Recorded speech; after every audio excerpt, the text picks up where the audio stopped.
레위기 강의 45번째 시간입니다. 레위기 19장 35절로 37절입니다. 같이 읽겠습니다. 너희는 재판할 때나 길이나 무게나 양을 잴 때 불의를 행하지 말고 공평한 저울과 공평한 추와 공평한 에바와 공평한 흰을 사용하라. 나는 너희를 인도하여 애굽 땅에서 나오게 한 너희의 하나님 여호와이니라. 너희는 내 모든 규례와 내 모든 법도를 지켜 행하라. 나는 여호와이니라. 아멘. 지금 제가 살고 있는 아파트 건너편에 법원 건물이 있습니다. 새로 지어진 아보스포드 법원이 있어요. 얼마 전에 새로 지은 건물인데 이전 법원보다 한 5배에서 10배 정도는 더 커진 것 같습니다. 바로 옆에 있는 시청보다 더 웅장하니까요. 이렇게 생겼습니다. 재판 수요가 그만큼 커졌다는 거겠죠. 송사할 일이 많아진 겁니다. 한국에서는 법원에 가본 일이 없는데 여기 와서는 몇 번 가봤습니다. 제1로 2번, 그리고 또 교우일로 몇 번 법정에 간 적이 있습니다. 저는 교통법규 위반 스티커 때문에 법정에 2번 섰습니다. 한 번은 아보스포드에서, 그리고 또 한 번은 미국 벨링엄 코트에 갔었는데요. 범칙금을 할인받을 수 있다고 해서 디스퓨트를 신청했더니 법정에 나오라 그러더라고요. 그 결과가 궁금하시다면 개인적으로 물어보시기 바랍니다. 아무튼 그 많은 법정에 끊임없이 이 이해 당사자들이 들어오고 나가는 모습을 볼 수 있었습니다. 형사 재판들도 많겠지만 아마 대부분은 민사 재판들일 겁니다. 돈이 걸린 문제라는 거죠. 이 재판, 송사가 근현대 사회에서 급증한 면이 없지는 않지만 사실은 인류 역사와 함께 재판 역사가 시작되었다고 해도 틀린 말이 아닐 겁니다. 왜 송사를 하는 걸까요? 이 선악과를 따먹은 인간은 눈이 밝아졌기 때문에 자기가 하나님이 되어버렸습니다. 그래서 자기 길을 막는 자들을 참을 수가 없게 된 거죠. 자기밖에 없는 거예요. 이기적이 되어버렸단 말입니다. 우리는 이걸 죄성이다, 혹은 죄의 본성이다, 이렇게 부르는데요. 인간은 이 죄성, 이 죄의 본성을 해결할 방법을 가지고 있지 못합니다. 이 이기적 본성을 해결해 보려는 수많은 연구와 교육들이 있어 왔지만 안 된단 말이죠. 종교를 비롯해서 교육과 계몽, 그리고 법이라고 하는 강제 수단을 총동원해 봐도 이 이글거리는 인간의 이기적 욕망을 억제할 수 없는 겁니다. 그런데 기독교가 그것을 해결할 수 있다고 생각하고 있단 말이죠. 중생, 즉 회심이 일어나면 그 본질적인 죄에서 노임을 받은 것이기 때문에 변화된 삶, 즉 이 죄의 본성을 억제할 수 있다고 오해하고 있습니다. 이 성화라고 하는 개념이 등장한 거죠. 그러니까 중생한 자는 이 성화의 과정을 거치면서 죄를 이기게 된다는 겁니다. 그러니까 이타적인 사람으로 변해간다는 거죠. 이렇게 성화가 이루어진 기독교인들이 세상 속으로 들어가 좋은 세상, 또 좋은 나라를 건설하자고 그렇게 외치고 있고 또 그렇게 될 것이다 믿고 있습니다. 기독교의 목표 지점을 여기로 잡고 있는 거죠. 이 기독교 인간론 혹은 기독교 세계관에 치명적인 오류가 있는 겁니다. 인간을 잘못 이해하고 있는 거죠. 오늘 우리가 이 재판과 공평에 대한 이야기를 할 텐데 그 이야기를 해야 되기 때문에 인간론을 조금 더 짚고 가겠습니다. 성경은 인간이 죄와 불순종에 갇혔다고 말하고 있습니다. 이 꽁꽁 묶였다는 건데요. 죄와 불순종으로 점철된 인생이라는 겁니다. 보시죠. 자, 로마서 11장 32절 같이 읽겠습니다. 하나님이 모든 사람을 순종치 아니하는 가운데 가두어 두심은 모든 사람에게 긍휼을 베풀려 하심이로다. 하나님이 가두어 버렸다 이렇게 표현했는데 좀 해석을 더하면 하나님이 인간으로 하여금 죄를 짓도록 조정한다거나 혹은 억지로 죄를 부추긴다 이런 말이 아니라 선악과를 따먹은 인간은 순종할 수 없는 상태에 있는 것이고 하나님은 거기서 꺼내 주지 아니하시고 그대로 두셨다, 방치하고 있다 이런 의미입니다. 왜요? 왜 이 죄에서 꺼내주지 않는 거죠? 바로 긍휼을 가르치기 위함입니다. 긍휼이 무엇인지를 알려주려는 거죠. 그래서 거저 주시는 은혜, 그 구원을 가르치시는 겁니다. 인간이 순종을 다 해버리면 무슨 긍휼이 필요하겠습니까? 자기가 도달하면 되는데 무슨 은혜를 붙잡겠냐고요? 그래서 죄의 자리에서 꺼내주지 않는 겁니다. 중생과 회심이 일어났어도 인간은 여전히 그 욕심과 탐심에서 벗어나지 못합니다. 죽을 때까지 자기를 붙들고 삽니다. 자기 잘난 맛에 산단 말이죠. 이건 못 버려요. 자, 그래서 사도 바울이 죄에 대해서 이렇게 표현했습니다. 전에도 소개한 문장인데 다시 보시죠. 에베소서 2장 1절 같이 읽겠습니다. 그는 허물과 죄로 죽었던 너희를 살리셨도다. 명백한 오역이라 그랬죠. 허물과 죄로 죽었던 이게 아니라 죽는, 반복해서 죽는 이런 말이라고 그랬습니다. 과거 시제가 아니라 현재 시제를 썼다 그랬죠. 그러니까 반복되는 행위를 말하고 있는 겁니다. 죽고 또 죽는, 매일 죽는다는 뜻입니다. 왜 이런 시제를 썼을까요? 매일 죽는 자신의 모습, 바울 자신의 모습을 보았기 때문 아니겠습니까?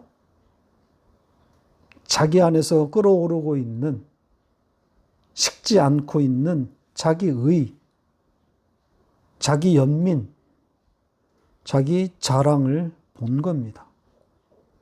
우상숭배인 거죠. 다른 사도들의 외식과 타협을 보면서 맹렬하게 매섭게 몰아붙이고 공격했지만 그런 자기 안에도 꿈틀거리고 있는 자기 애를 본 겁니다. 보시죠. 로마서 7장 23절로 24절 같이 읽겠습니다. 내 지체 속에서 한 다른 법이 내 마음의 법과 싸워 내 지체 속에 있는 죄의 법으로 나를 사로잡는 것을 보는도다. 오호라, 나는 곤고한 사람이로다. 이 사망의 몸에서 누가 나를 건져내랴. 자기를 사망의 몸이라고 표현했습니다. 시체라는 거예요. 죽었다는 거잖아요. 그러니까 인간의 본성을 정확하게 꿰뚫고 있는 표현입니다. 하나님의 법을 즐거워하고는 있지만 어느새 죄의 법에 사로잡힌 차기를 보더라는 겁니다. 분명 원치 않는 바일 텐데 어느새 그 자리로 떨어져 있단 말이죠. 이게 인간입니다. 선악과를 따먹은 인간의 본자리예요. 원자리란 말입니다. 그 요요 현상처럼 인간은 바로 이 원자리, 이 본자리, 이 우상숭배의 자리로 돌아오게 되어 있습니다. 회심한 백성들이 원하는 바는 아닌데 안타깝게도 다 이 자리로 돌아온단 말입니다. 그래서 매일 죽는다고 바울은 표현하고 있는 겁니다. 그런데 이 꿈틀거리는 이 죄성, 이 탐심, 욕심, 이것이 반가운 것은 아니지만 역설적으로 그것이 있어야 하나님의 긍휼, 그 약속을 붙잡게 됩니다. 그러니까 죄 짓는 것이 자랑은 아니지만 그 죄가 은혜를 붙들게 하니 그 또한 감사한 일이라고 할 수 있는 거죠. 그래서 바울은 죄가 더한 곳에 은혜가 많다 이렇게 표현한 것 아니겠습니까? 이게 죄를 더 짓자고 한 말이겠습니까? 인간의 본성을 꿰뚫어 보았기 때문에 나오는 말입니다. 자, 인간에 대한 이런 이해가 오늘 본문을 이해하는데 도움이 됩니다. 자, 그럼 오늘 이야기로 한번 들어가 보겠습니다. 오늘 이야기를 공평한 재판과 또 공정한 저울에 대한 이야기로 읽어버리면 아무 의미가 없습니다. 뭐 바른 재판을 하라, 혹은 뭐 저울을 속이지 말라, 이런 교훈밖에는 나올 것이 없단 말이죠. 그런데 그런 것은 그 일에 종사하는 사람이라면 누구나 다 아는 이야기입니다. 세상에서도 들을 수 있는 말이란 말이죠. 재판을 잘하라, 속이지 말아라. 오늘 말씀은 그런 내용이 아닙니다. 앞에 설교에서도 계속 말씀드려왔지만 여기에 재판과 저울이라고 하는 이 일상의 경험을 가지고 천국을 빗대어서 지금 설명하고 있는 겁니다. 그러니까 일상의 이야기 속에 하나님과 그 하나님 나라의 속성을 담아놓은 겁니다. 여기서도 어김없이 지령문이 등장하고 있지 않습니까? 나는 너희의 하나님 여호와이니라. 이게 나야. 그런 뜻이라 그랬죠. 이렇게 읽으라는 겁니다. 그리고 오늘 본문에는 그 하나님 앞에 또 수식어를 더해 놓았습니다. 너희를 애굽에서 인도하여 애굽 땅으로 나오게 한 하나님 여호와, 이렇게 되어 있습니다. 재판과 지금 저울 이야기를 하는데 애굽 이야기가 들어 있단 말이죠. 어울립니까? 연관성이 있어 보입니까?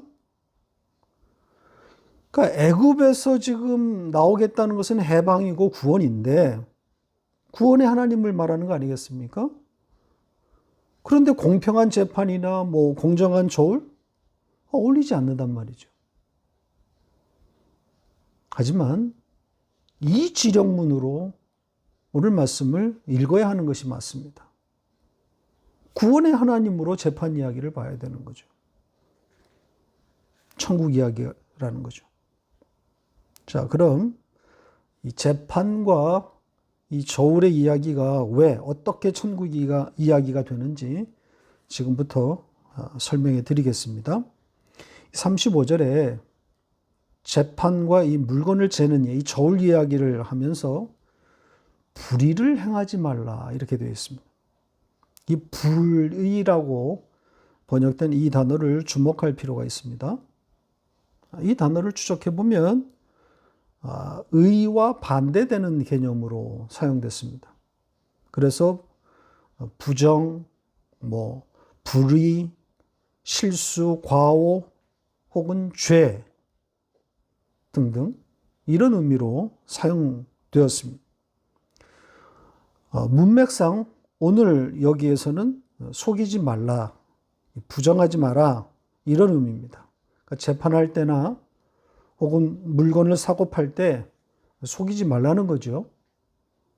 구분 재판하지 말고 눈금을 속여서 부정한 이를 챙기지 말라는 겁니다. 자, 이런 속임은 우리 일상에서 흔히 늘 일어나는 일들입니다.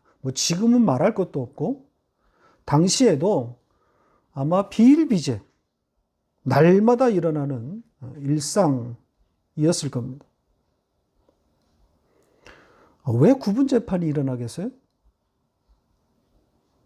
이 재판관이 공정하지 않은 그런 그 판단, 재판을 하는 배경이 뭐겠습니까? 자기와 가까운 사람들, 그들에게 이로운 판결을 해주는 거 아니겠어요? 가족이라든지 친척이라든지 아니면 뇌물을 받았다든지 이런 연유에서 공정치 못한 판결이 일어나는 겁니다. 청탁의 문제인 거죠. 그리고 이 장사, 무역에 있어서 그것이 원시적인 물품 교환이 됐든 아니면 이웃 도시와 혹은 이웃 나라와 교역이 됐든 좀 더 이익을 남기기 위해서 저울을 속이는 거 아니겠습니까? 그래서 남의 것은 덜 쳐주고 자기 것은 더 올리는 이런 부정한 방법인 거죠. 그러니까 이런 모든 행위를 불의 이 단어에 담아놓은 겁니다. 문자적으로는 이 불의를 행하지 말라는 것이겠지만 그 말 속에는 어떤 이 천국 이야기로 우리가 볼 때 어떤 뜻이 담겨 있는 거겠어요? 불의한 자, 불의한 인간들을 고발하는 겁니다. 그러니까 천국 이야기로 읽으면 그렇게 되는 거죠. 불의한 세상을 지금 폭로하고 있는 겁니다. 자, 이 불의에 맞서는 단어가 36절에 공평입니다. 자, 이 단어가 4번이나 반복해서 나타나고 있죠. 다시 보시죠. 자, 보시는 것처럼 공평한 저울, 공평한 추, 공평한 에바, 공평한 흰 이렇게 되어 있습니다. 전부 무게와 관련된 단어들인데 그 앞에 모두 공평 이게 붙어 있습니다. 그러니까 의도적인 강조라고 볼 수 있는 거죠. 똑같은 이 무게를 다는 단위들을 등장시켜 놓고 거기에다 공평을 붙여놨단 말입니다. 자, 그런데 공평으로 번역된 이 단어가 심상치가 않은 단어입니다. 사실은 공평으로 번역될 단어가 아닙니다. 물론 여기서 지금 저울이나 추를 수식하고 있는 것이니까 문맥상은 공평이라고 할 수 있는데 원문의 취지는 그게 아닙니다. 자, 이 단어에 대해서는 조금 이따가 다시 설명드리기로 하고 이 공평에 대한 이야기를 좀 해보겠습니다. 이 공정, 요즘 화두 아닙니까? 이 공평은 정의라는 개념과 맞물려 있고 이것이 오늘날 크게 부각되고 있습니다. 이 정의란 무엇인가 이렇게 번역된 책인데 Justice라는 책이 베스트셀러죠. 이 마이클 샌델이 쓴 건데, 뭐 저는 읽어보지 않았지만, 이 공평과 공정에 대한 이야기, 공정한 사회, 공정한 국가, 이런 이야기를 하고 있습니다. 굉장히 어려운 책이라고 그러는데, 이 어려운 책이 전 세계적으로 선풍을 일으켰다고 하는 것은 그만큼 우리 사회가 불평등하다는 것을 반증하는 거죠. 그러니까 기득권자들의 세상이 되어버렸다는 겁니다. 부의 세습, 권력이 세습되는 것이 일반화되어 있는 거죠. 그래서 개천에서 용이 난다, 용이 나왔다, 이제 이런 말은 할 수 없는 사회가 되어버렸습니다. 모든 분야가 다 그렇습니다. 저희 집에도 하키를 하는 학생이 있지만 NHL에 입성할 수 있으려면 선수의 노력과 실력만으로는 되지 않는 세상이 됐습니다. 바로 부모의 엄청난 재력이 뒷받침되어야 합니다. 돈이 없으면 하키를 더 레벨을 올리면서 하키를 할 수 없는 구조가 되어버렸단 말이죠. 요즘 미국 LPGA 골프에서 뭐 한국 선수들이 날아다니고 있지 않습니까? 한국에서 1, 2등 하던 선수들이 이제 미국 프로로 옮겨와서 성적을 내고 있는데, 한국에서 프로 선수가 되기 위해서는 1년에 뭐 적게는 수천만 원, 많게는 수억씩 들어간다 그럽니다. 그러니 10년만 잡아도 어마어마한 돈이 투자가 돼야 되는 거죠. 부모가 가난하면 그 자식은 엘리트 사회로 진출하기가 거의 불가능한 그런 세상이 되어가고 있습니다. 그러니까 부를 가진 자가 결국은 모든 것을 갖는, 권력까지 잡는 그런 사회가 되어버렸습니다. 자, 이런 세상에 대해서 마이클 샌델 같은 학자들이 그 구조적인 불공평, 불공정을 지적하고 있는 거죠. 그래서 그걸 타파해서 정의로운 세상을 만들자, 이렇게 말하니까 세상이 열광하는 겁니다. 자, 그런데 이런 사람들 입에 자주 인용되는 성경 구절이 있어요. 바로 오늘 본문의 공평한 저울이라든지, 혹은 아모스서의 정의가 하수처럼 흐른다건, 이런 말씀들, 그런 것들을 자주 인용하지 않습니까? 왜 인용하겠어요? 성경이 정의와 공평을 말하고 있다는 거죠. 그것이 신의 뜻이라고 그렇게 말하려는 겁니다. 정말 그들이 말하는 것처럼 성경이 공평과 공정의, 정의의 세상을 말하려고 한 것일까요? 성경학자들이 이 공평과 정의로 번역하는 바람에 이들에게 오해의 빌미를 제공한 것이 아닐까, 그렇게 생각합니다. 그러니까 성경학자들조차도 세상의 공평과 정의를 성경이 말하고 있다, 이렇게 오해하고 있으니까 사실 할 말이 없습니다. 자, 원문의 취지를 살펴보겠습니다. 이 공평으로 번역된 단어가 제데크라고 하는 단어인데, 35절에 그 불의와 대조를 이루도록 설계된 단어로 보입니다. 그러니까 불의와 반대되는 의를 말하고 있는 거란 말이죠. 의라는 단어예요. 그러니까 원문의 취지대로 한다면 공평한이 아니라 의로운, 이게 맞습니다. 그러니까 의로운 저울, 의의 저울, 이런 뜻입니다. 그러니까 장사나 무역의 이야기, 재판의 이야기로 읽으면 공평한 재판, 굽지 않은 재판, 공평한 저울 이렇게 되겠지만 구원과 천국의 이야기로 읽게 되면 의로운 저울, 의의 저울 이렇게 되는 겁니다. 그러니까 누구를 말하는 거겠어요? 예수 그리스도와 그 십자가가 되는 거죠. 십자가라고 하는 의의 저울에 달아서 모자람이 있게 되면 사망으로 떨어지는 거란 말입니다.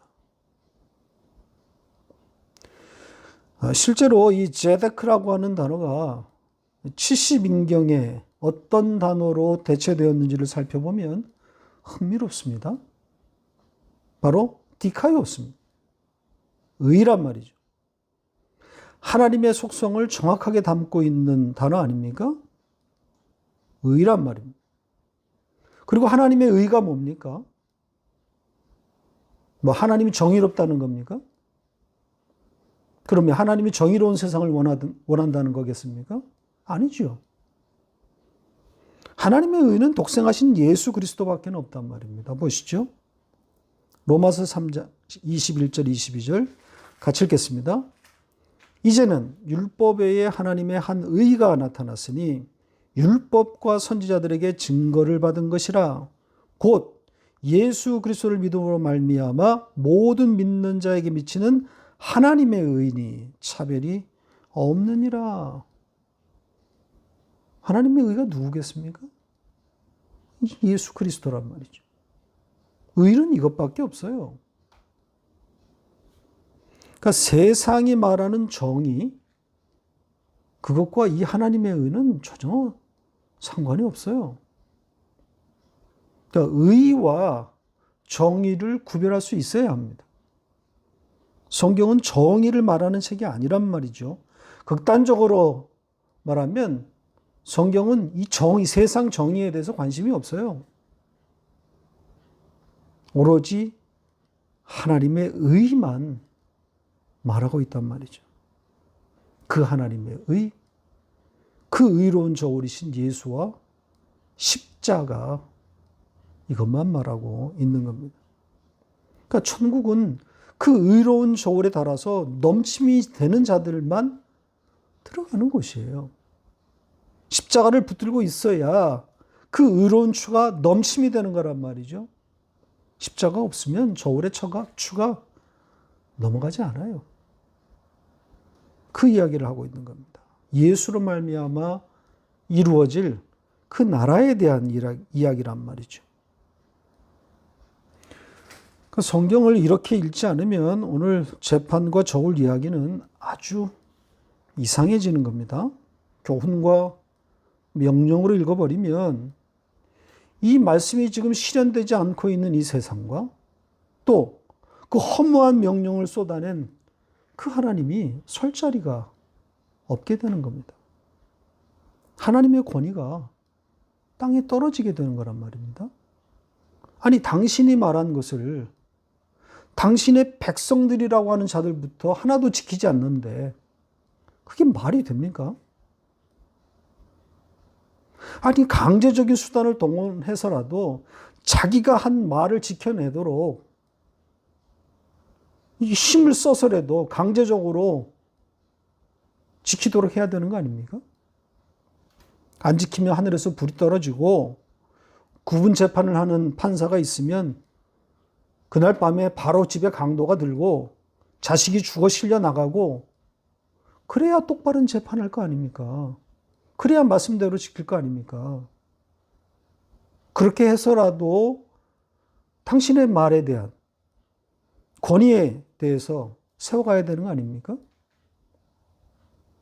충분히 그럴 수 있는 힘을 가진 전지전능한 하나님 아니십니까? 그런데 그렇게 하지 않는단 말이죠. 그냥 내버려 두십니다. 갈 때까지 가도록 놔두시는 거죠. 이게 이스라엘의 역사 아닙니까? 반복되는 배반의 역사. 그리고 그 역사가 바로 나의 삶 가운데에서 내 삶에 재현되고 있단 말이죠. 공평한 세상이 온 적이 없어요.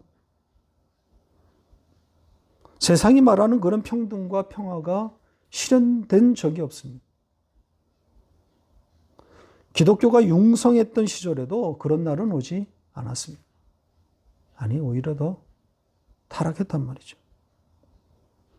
기독교가 그렇게 융성했을 때도 세상에 평화가 오지 않았는데 무슨 기대를 더 할 수 있단 말입니까? 성경을 모르겠으면 역사를 보란 말입니다.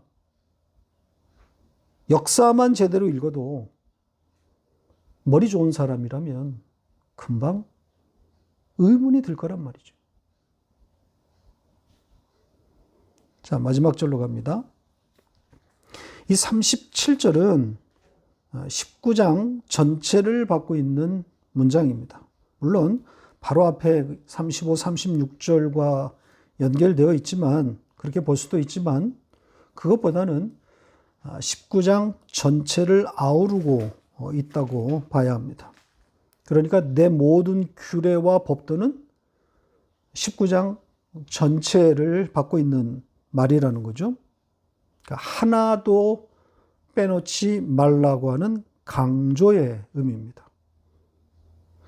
자, 문자적으로는 다 지켜 행하라 이렇게 말하고 있는데 그 속뜻은 모든 내용에 하나님과 하나님의 나라가 담겨 있다는 겁니다. 자, 여기서도 이 37절에도 어김없이 나는 여호와이니라 이렇게 등장하고 있지 않습니까?